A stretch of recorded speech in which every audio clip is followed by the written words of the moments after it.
Today we're going to talk about what wedging is and how to do it. So wedging is really important when making things out of clay. It is the process of removing air pockets out of the clay.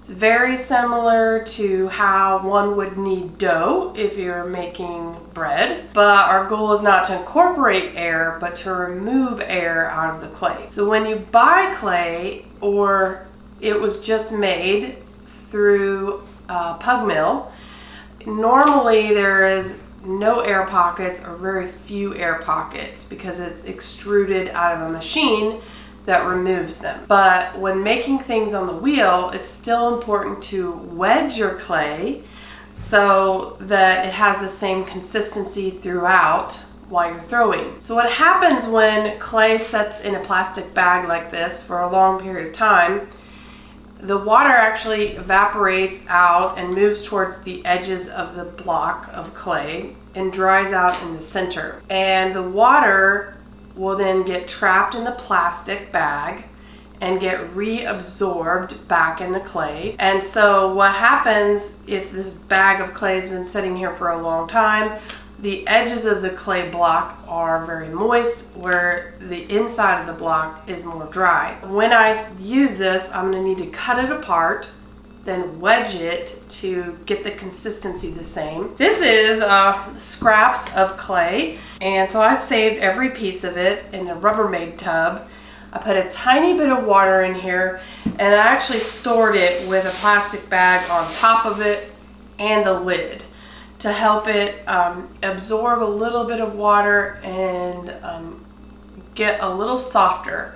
And so this box of clay, there's really soft, mushy clay in here, and there's really kind of firm clay in here. So as you can see, when I'm pushing on this, it's kind of breaking apart. So this really isn't the best clay to make anything out of right now. So I'm going to go ahead and show you how to wedge some clay. So I'm going to use my hands, and normally when I wedge clay, I will wedge on my wedging table back here because it's a more solid surface. The tabletop is wood, and I can really push down and be forceful and get the air pockets out.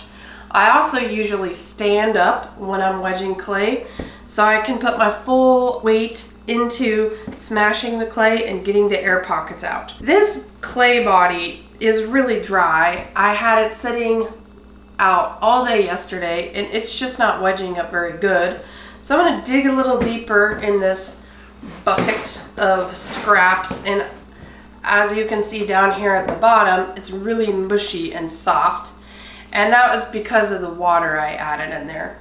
So what I need to do is maybe give this clay a little more time to even out its consistency before I use it. So I am going to go ahead and tear some of this apart, and I'll show you that when I cut this clay, you're going to see all sorts of air pockets in there, and that's what we do not want.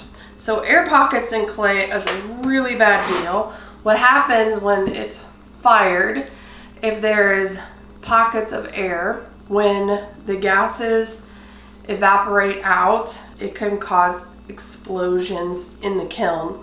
So we definitely don't want that. So I'm going to just go ahead and work this one piece of clay to show you how to wedge, and then I'll let this even out in consistency by adding a little more water and letting it set for a day or two before I use it. To wedge clay, it's very similar to kneading dough.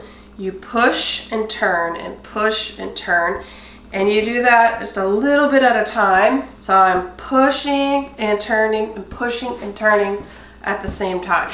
So I push and turn and push and turn, and after lots of time, my goal is to work the air pockets out. I'm going to go ahead and stand up to give myself a little more strength here because this clay is not very soft. And what I'm trying to do is work that soft, moist clay back in with the drier clay, also while removing air pockets.